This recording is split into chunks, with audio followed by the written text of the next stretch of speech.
All right, hello everyone, and welcome to this webinar hosted by Impact Investing House Responsibility. I'm here with Christopher Schroeder. He advises our fintech and digital growth team and is an avid venture investor himself. Please write in any questions you have during the whole webinar, and we'll get to them at the end. Over to you, Chris. Fantastic. And I am Christopher Schroeder. I'm also the co-founder and senior advisor of Next Billion Capital Partners. And I'm thrilled to introduce Straight Talk, a new 20-minute quick hit series of conversations with the leaders in a very new global economy. It's almost impossible to imagine that we're in the early innings of an era where the access to technology almost everywhere is unleashing innovation and opportunity anywhere. Even as we are now reminded that economic cycles remain very much with us all, astounding enterprises are being built bottom up, which will redefine business and society for a new century. On behalf of our founders, Roozgar Barisic, Ken Toyota, and Falgu Shaw, and our amazing new partners, the Global Investment and Impact Juggernaut Responsibility, we are thrilled you're with us and to unpack these worlds in this series. I can't think of a better way to start than with my friend, the amazing Bill Cilluffo, who spent 7 years as head of international with QED, now leading the firm's early stage investments globally. QED has built perhaps the most exciting portfolio in fintech on the planet, leveraging 20 years of experience at Capital One, having helped lead the revolution in financial conclusion. We are in the midst of today. Bill and the QED team are the most sought out and coveted investors for entrepreneurs to have on their cap table. There are over 180 high performing investments now globally are a testament to this. So let's get right at it. As Stacy said, please post any questions, but Bill, it's fantastic to be with you. Thanks, Chris. Really appreciate you having me on, and congratulations on the launch of this new platform. So excited to be here. Fantastic. You know, Bill, you have said, you've called, in fact, Capital One one of the world's original fintechs. And I'm wondering, what are the foundational lessons you learned instructive as we're looking at fintech today? Yeah, I mean, look, Capital One was quite an amazing ride. You know, unlike most fintechs today, Capital One wasn't exactly a startup. It was kind of taking a division in a small regional bank and really reimagining and reinventing it and getting it to the point where it spun off to be an independent company. But Capital One was an interesting blend of using technology and analytics to really reinvent the credit card business and create products that you know, really consumers had never really seen before. And so there's probably countless lessons you could pull from this. You know, probably one that is particularly relevant given today's conditions is that anyone really starting a company with the intention of being a long run winner, really being a durable company that's going to last, has to find a way to build a company that's going to thrive through multiple economic cycles. It's one thing to say, hey, the market's booming, I have cheap access to capital, consumers are loving my products, I'm growing really fast. It's actually a skill to be able to thrive in an environment like that. Many of the companies we've seen over the last year and a half have really taken advantage of that, but that not everyone is able to really take advantage of the boom times. It's even harder though to take advantage of sort of the bust times. How do you build a business that's actually going to be robust and going to survive through the boom times, especially in Capital One's case as a lender? How do you build a portfolio that's actually going to be resilient if risk turns? The other piece of this is sometimes the bust times are actually some of the best times to grow. Incumbents tend to pare back. Incumbents usually get very conservative about knowing when to get back into the market. There's frequently, kind of customer disruptions, and consumers are looking for different products. And so the skill sets it requires sometimes in boom times, bust times, in between, can be quite different. And so the ability to be nimble, to adjust, to anticipate the future, I think that's certainly one of the big lessons of Capital One that I think is particularly relevant today. Bill, you did play an amazing role in really making Capital One a global enterprise, and you've been doing an amazing job making QED a global enterprise. But I think going global today is different than when it meant to go global when you were at Capital One. What are the biggest differences in thinking global day one today? Yeah, I do think it's quite different today than when Capital One started to go global, well over 20 years ago. I think that the first thing to understand is I think the vast majority of fintech businesses are inherently local. So if I contrast that to something like Google, I think Google's kind of an inherently global business. Sure, it needs to be translated to different markets. There's probably, slight nuances. There's a bunch of kind of business development and sales to find different, partners in different geographies. But the software inherently kind of works globally. I think most fintech products aren't that way. You have different data sources, different regulations, different competitive set, different products. And so the idea that you start a business in one country, those skills that you learn might help you get to another country, but it's not like you sort of press a button and inherently, I've moved from Brazil to Mexico, or I've moved from the UK to the US, or what have you. And so I think inherently for most fintech businesses, you kind of have to go one country at a time. Hey, I did this one country, I'm going to go to the next country and then go to the next country. And inherently that's hard. I do think the market is changing quite a lot. And I think one of the biggest changes is in the advent of the software as a service market. Whether it's things like AWS helping your technology, or whether it's various banking as a service players or insurance as a service players. I think, just the ability to access various different partners to allow you to much more quickly expand, whether it's international expansion, whether it's offering new products to your customers. I think that's one of the radical changes over the last 10 years or so in the industry to make things, quite a bit easier. I think the other one that, I would observe is I think consumer tastes to some extent are harmonizing a little bit. Yeah. I think most consumers are looking at YouTube, most consumers are listening to Spotify, most consumers are watching Netflix, regardless of what country you're from. And so I think just by people consuming so much of the same social media, sitting on some of the same mobile products, I think if you look at the user experiences of some of the world's leading neobanks, maybe outside of China, they just don't look that different. And so it wouldn't surprise me if there's some element of this, which is, a company that builds great net promoter scores in one country can apply some of the same thought and philosophy to the next country and have it be more successful than it might have been 20 years ago. Not to say that they're the same, but I think there's probably some element of, harmonization there that is starting to make things easier. So if there's more harmonization in the next 5 years, I suspect we'll be talking more about that at least from a consumer basis. I mean, regulation will be regulation. There'll always be local difficulties. When you assess an entrepreneur, particularly if it's a rock star from a smaller country, and therefore their playbook, like say from Colombia, has to be to go to other countries, what are you looking for in that entrepreneur to make sure that they are the ones who can scale cross-country, not only for the complexity you've described, but the trend may be in fact changing that may require a different skill base? Yeah, I mean, to be candid, I'm not sure we look for that much difference in the entrepreneur, whether somebody's, hey, I'm going to try and, conquer a business in the United States, or whether I'm going to start a business in Chile, knowing that I have to be in 4 different countries over time. I mean, I think some of the traits are pretty similar. I think the thing that's probably the most different are, first of all, accessing the business itself. Do we believe that the opportunity that an entrepreneur is pursuing, do we think that's relevant in a number of the near-end sort of markets? Hey, if it works in Chile, do we think it'll apply to Mexico? Do we think it'll apply to Colombia? Do we think it'll apply maybe to Brazil? Whereas if somebody's starting a business in the US, or oftentimes starting a business in India, or starting a business in Brazil, at some level, it doesn't really matter that much whether something's going to work somewhere else, because that's more great, sort of the cherry on top, if you will. You can build a huge business in some of the huge countries. Whereas if you're starting a business in a smaller country, to really get the TAM and the market size large enough, you've got to believe it can work in multiple countries. And so, we probably will sort of alter our diligence and our strategy approach a little bit to consider, what step 2, 3, and 4 might be down the line. Whereas if we're assessing a business in a much larger country, we might really hone in on just that home country, recognizing you can build a big business just there. In the environment we're in, that you touched on before, which is certainly having multiplier impact in some of the markets that you and I will talk about in a moment. I mean, there's almost a mantra that you've had since I've known you for years now, Bill, which is, you've got the entrepreneurs to have relentless focus on unit economics. Your co-founder, Nigel Morris at QED, just wrote this amazing post on LinkedIn where it's called "A Flat Round is effectively the new up round." And, we have a whole generation of entrepreneurs who can barely remember the last drop in the cycle, let alone inflation 40 years from now. What is it that you're saying to entrepreneurs? How are you helping them most, and to navigate a world that really is usually quite new for them?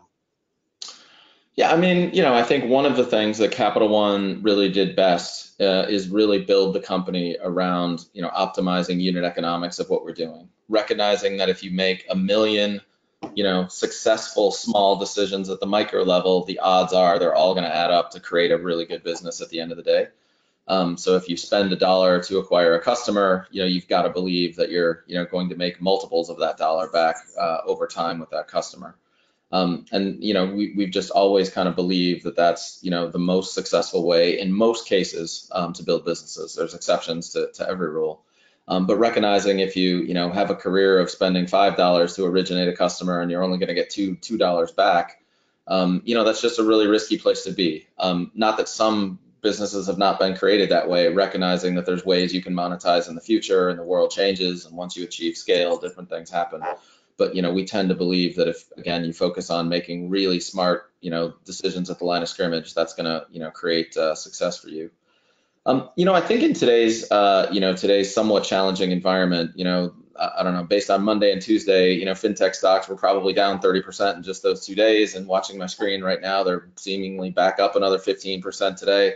I think the more people can focus, on their own business, how do I create a great business at the end of the day and not worry so much of what am I worth? How does that compare to what I was worth 6 months ago? How does that compare to what my competitors may have raised at, a while before? I mean, I think at the end of the day, how do you sort of focus on what do I need to do to execute in my business and sort of cut out a lot of this noise? I think the other conversation we're having with almost every company in the portfolio is around, just capital preservation. The good news is many of our more mature companies, like many of the most mature companies in the fintech market in the world, have raised quite a lot of money toward the end of last year. And so the question is, hey, I maybe was thinking of growing 3x and needing to raise more money a year from now. How can I grow 2x and not have to raise money for another 18 to 24 months? I think that's been a very common discussion, recognizing that we don't know what the markets are going to look like a year from now. And so the longer you can give yourself in terms of runway just allows you to sort of be more flexible in terms of not having to raise money because you absolutely need it, but be able to raise money when we think the market conditions have changed. So, I think Nigel's comment very much relates to, at some level, valuations have changed a lot. I know there's sort of a couple fintech indices out there that are showing, down 75% as much.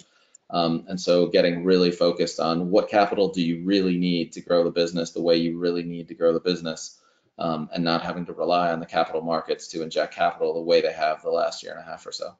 So if we had this conversation even 4 months ago, we'd be talking not only about up rounds, but the fact is that particularly in emerging markets, there really have been exits, whether a lot of M&A activity, but certainly juggernauts who went public that are suffering now, but as you say, are coming back a little bit. As you think, you and I are venture capitalists. I mean, we think about our investors, we think about getting their money returned. How are you thinking about exits right now? And we're obviously going to slow up, but give us kind of how your view is over the next couple of years in that activity. Yeah, I mean, there's certainly a few ways that exits happen. Obviously, the IPO markets throughout 2021 were quite robust. That's clearly not the case today. And I don't think we're going to likely see too many companies going public over the next, 6, 9, 12, maybe 18 months. Hard to know how long these cycles last, but certainly immediately I'd be surprised if we see very many.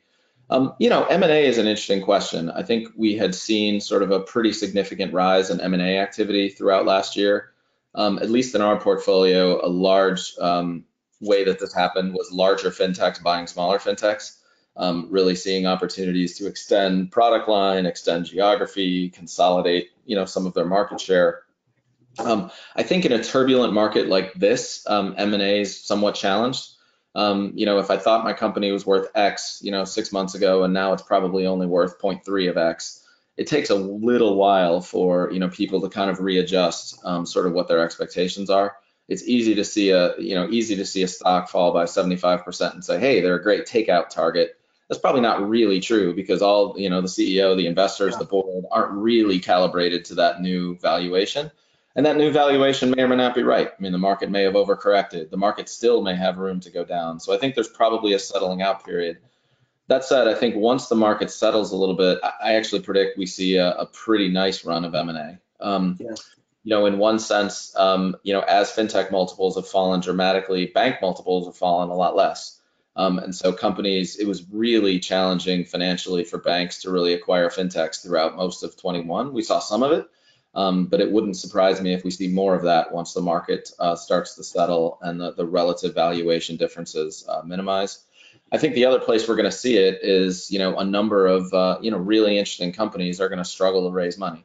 Some companies, probably our view is the very best companies probably won't struggle to raise money. they might not get the valuation they want, but they probably won't struggle to raise. We'll actually find a number of pretty good companies that probably do struggle to raise. And so I think we'll see, more M&A that comes from the nature of interesting companies that just don't have the capital to do what they need. They don't really want to slow down their businesses to the point where they completely preserve capital and would find it better to kind of find a new parent and be able to continue to grow the business. So I think once the market settles a little bit, I think M&A is actually going to be a really interesting thing to watch. But I do think in times that are this turbulent, it's pretty hard to find the right prices that are going to clear and make everybody happy. At a time when a lot of investors are actually hunkering in, I mean, even in some respects before the blow off that we're going through now, a lot of Western investors, American investors have been looking inward. China has looked inward, even for that matter. I mean, you guys, in my view, have the most coveted portfolio in fintech in Latin America. It's just astounding the quality of companies that you have in your portfolio. And you've just recently opened up operations in Africa and South Asia. So talk just, if you could, briefly, what's the global outlook for you? What's the global strategy? Yeah, I mean, look, we believe that fintech can make a big difference almost everywhere, and in many ways, it can probably make more of a difference to consumers and small businesses in emerging markets than even in developed markets, just because you find incumbents having much worse customer experiences, incumbents having much less competitive pricing, and therefore worse pricing for consumers. A number of services that we sort of take for granted, living in the U.S. or Western Europe, just aren't available. And so fintech can really come in and have a huge difference, both on economic growth, on people's daily lives. And so, we really, not that we only believe in emerging markets. I mean, there's fantastic opportunities in developed markets that we see as well. But we really kind of believe that by having a global footprint, we're really able to learn a lot from what's working in one market, be able to leverage those learnings in a different market. And sometimes that's emerging to emerging. So, we sort of see a play in Brazil that looks interesting. Well, how do we start to look for it in India, for example? But I think it's also, kind of crossing markets. I think many of the interesting companies that we've seen in Latin America were very much inspired by plays that happened in the US. I mean, Loft being a great example, sort of watching other iBuyers take place in the US. But I think what the best entrepreneurs are able to do is say, hey, there's this really cool business in the US. I think it has applicability for me in my home country, but it's never going to be a cut and paste. So how do I think about what can I take that I think is going to work? What are the pieces that I'm going to need to change and address? What are the other pieces that I'm going to need to add on to it? And so if you look at a business like Loft today, it looks nothing like Open Door. But I think the inspiration for it, was very much looking at Open Door and various models like that. And so again, I think the best entrepreneurs can take inspiration from everywhere, but they're really solving, very local problems.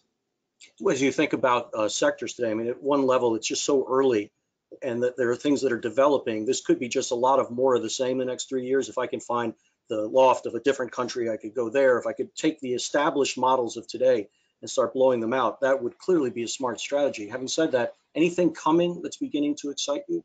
Anything a little bit different in fintech that you're looking at differently? Yeah, I mean, look, I think, when we're out looking at new markets, and again, as you mentioned, we've just recently entered Africa, hiring 2 great individuals, Benga and Chid, in January to really help us, start to look at opportunities on the continent. I think we are looking through multiple lenses. I mean, one lens is what are global models that we're confident, have a good potential to work, but then also looking at kind of what are the main important problems on the ground and what are people trying to solve that are very local problems. And I think we've had, pretty good success in Latin America sort of through both approaches. And at some level, it's one thing to have a strategy of looking like those. It's another thing altogether of where do I find the entrepreneur that I just fall in love with? Where do I think the team is really focused? And so sometimes that matches with the play you're looking for. Sometimes it's something you had never even thought of, but you just believe that the team's amazing, their early traction's amazing, the problem they're trying to solve makes so much sense locally. And so, I think, as we've built our portfolio, there's a mix of all of those types of approaches. Just to pick one where we've more sort of said, hey, what's working in one market, let's apply it to a different, is the earned wage access model that I know you and I have talked about quite a lot. We've made multiple investments in multiple regions around the world in that particular play. But there's other, opportunities. I mean, a couple of our investments in India, not sure they totally make sense in some other places in the world. So, definitely a mix of those approaches. I want to get to question. I mean, the beauty of a 20-minute segment is I'm accommodating people's time so that people can get quick hit, amazing information as you just shared, but I could spend 2 hours with you. So I want to thank you. But before I go to questions, let me just quickly, as we're thinking about where the future might be going, do you all have a theory on crypto and Web3 in terms of your thinking about it in fintech generally, but in emerging markets in particular? Yeah, I mean, look, it's clearly a technology that is here to stay and has, the potential to revolutionize many things. I think there's also sort of a ton of hype around some of the particular pieces that's probably unwarranted. I think there's a bunch of, kind of fraud that's happening. And so I think really trying to sort out what's real, what's not real, what's hype, what's, really transformative. You've probably followed my, my partner Frank's Twitter storms under FinTech Oh, Junkie. Talking about his own personal journey. So, look, I really believe there are examples where this technology can, truly change the world. I think the concept of a US dollar stable coin, I think, is a really interesting one that applies very well to emerging markets. Now, obviously, we've had an interesting situation where, one of the leading stable coins just broke the buck, so to speak, over the last couple of weeks. So this is something to watch. But I think there's a number of things that just the blockchain rails can be very, very effective at solving. Honestly, I have almost no opinion, but I'm fascinated on what's going to happen with this whole, DAO process of making decisioning, sort of decentralized decisioning. Where does that work? Where does that not work? I honestly, personally have no theory about that yet, but I think it's something that's, kind of a fascinating, sort of one to watch. So. We've certainly made a handful of crypto-centric investments so far. We've also got a number of our existing companies, call it, I think Frank's coined the term Web 2.5, kind of existing, Web 2 companies that have added some sort of, crypto or Web 3 component to their business. And some of them are actually finding that quite successful so far. So I think you probably can expect QED to get more and more active over time in the space. Yeah, and I think we're going to join you the same way. Falgu, one of our partners, has just been leading our own efforts in understanding it. So it's exciting, exciting day. Stacy, you have a bunch of questions. We have time for a few. You want to bring some in? Absolutely, absolutely. So since you're talking about Africa, we've got one. What is the best fintech jurisdiction in Africa? That's really interesting. Probably the first one that we've spent the most time on is Nigeria. And I think that's kind of the combination of it being the largest, probably the most activity, and the two individuals we hired were both Nigerian, and that's kind of where a number of their initial contacts lie. That said, I know the two of them have spent the entire week in Cairo and have been sort of blown away by sort of what they're seeing about the development of the ecosystem in Egypt. I think South Africa is an interesting place where there's been, kind of a developed part of the market, a developing part of the market, certainly some level of activity for a much longer time than other places on the continent. And then you've also got kind of Kenya and the surrounding areas. But so probably, the disproportionate part of our early energy has been on Nigeria as a starting point. But I think we're pretty, actively seeing interesting things going on throughout a number of different regions. All right. Another quite specific question. What will FedNow do to transform fintech in America? I'm not sure I have a great answer for that, to be honest. Yeah, I don't either. Something a little more specific than I can jump on, unfortunately. Okay. Keep focused on right, the private sector is my answer. All right, all right. And what has been learned from the recent SPAC activities? Yeah, I mean, look, I don't know that we ever really jumped on the sort of SPAC train. It was always a little questionable on sort of how that was going to be such a large and mainstream sort of part of the business. Not to say that there aren't situations where it can be a kind of a good route. Some of the kind of SPAC sponsors actually do bring some really interesting skill sets to the table. And are able to use that vehicle to partner with companies in pretty interesting ways. But my instinct is, we saw a big SPAC bubble. I think the SPAC bubble's gone away. I think we'll continue to see the tool as something that gets used once in a while. But, in terms of a mainstream way, to really take companies public, I'm a little skeptical of it personally. You may find people take the other side of that, but I'd be skeptical if it turns into a very big mainstream, thing on an ongoing basis. All right. And what is your vision of Latin America fintech's growth? Will it continue growing in the coming years? I believe so. We're certainly, continuing to build our team, continuing to make new investments in Latin America. If you look at sort of the rate of growth of what we've seen in the venture market, it looks like it's sort of a big hockey stick that's, multiplied fivefold, tenfold, maybe more than that. That said, if you compare investment per capita in venture capital in Latin America, it's a tiny fraction of what's happening in the US. Probably a fraction of what's happening in the UK and some other markets around the world. So we really do believe it's just getting started. There's many companies we're seeing tackling problems that haven't really been tackled yet. We're seeing companies that sort of, somebody may have tried to tackle that sort of, 8 years ago in kind of an earlier generation way, but the world's learned a whole lot about, how fintech works and how to build fintech. So we're seeing interesting next generation companies come across. So I don't really envision, there may be a bit of a slowdown because I think the whole world is going through a bit of a slowdown, this year.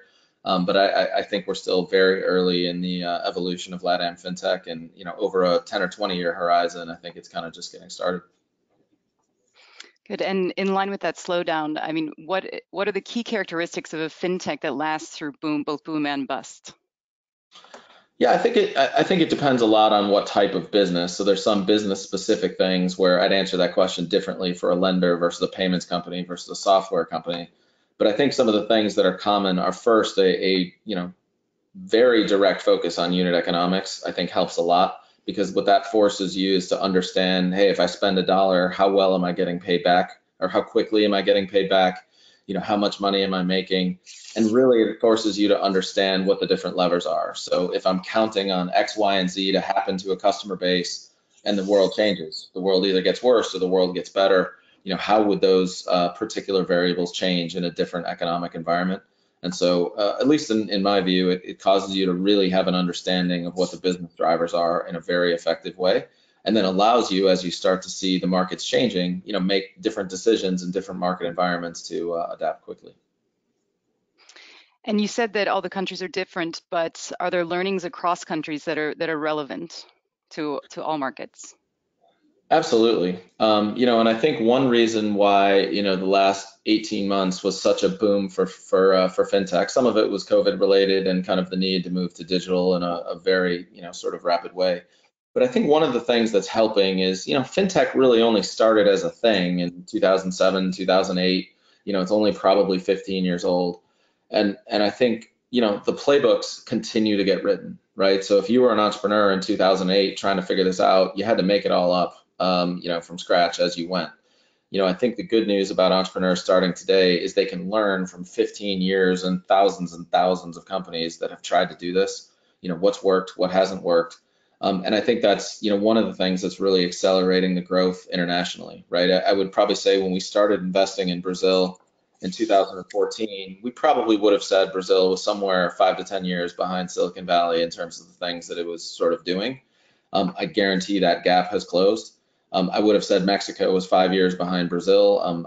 I don't sense a whole lot of difference between the two ecosystems now. Brazil's got a lot bigger companies because it's been doing it for longer, but if you look at the newer companies getting going, I'm not sure there's that much difference. I think it used to be that someone comes up with a cool idea somewhere and maybe over a 5 to 10 year time horizon, it spreads around the world. I think we're seeing someone comes up with a cool idea and it feels like 5 or 10 minutes before it spreads around the world. That's probably overstated, but just ideas that are working in one place, we're very quickly finding entrepreneurs kind of trying to attack their version of that idea in other places. So we really do believe that there's a global scale to this business that's quite useful. I think it's unbelievable. There are so many more questions, but I think we're going to have to wrap up, Bill, a little bit now just to keep on schedule. Look, this is, if anything I take away from listening to you right now, it's that this is the time to be thinking global. This is a concretely unleashing period listening to you.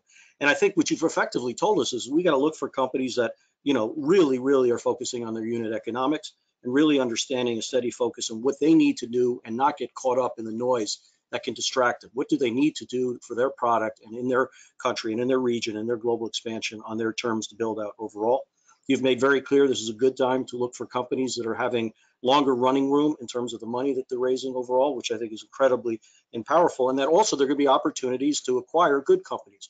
Part of your growth strategy can be to find well-priced, valued, good companies, not necessarily the greatest companies, but ones that can be very additive to you overall. And this is very important because sometimes I lose track of this overall. It was an amazing last question that Stacy gave you overalls, because sometimes I think everything can be similar everywhere, but you've underscored that there's great inspiration anywhere and there's a lot shared, but you got to understand your local. You have to really understand what it means to execute on your market. And we're all going to be watching, and you've added us to watch crypto and Web3 right now.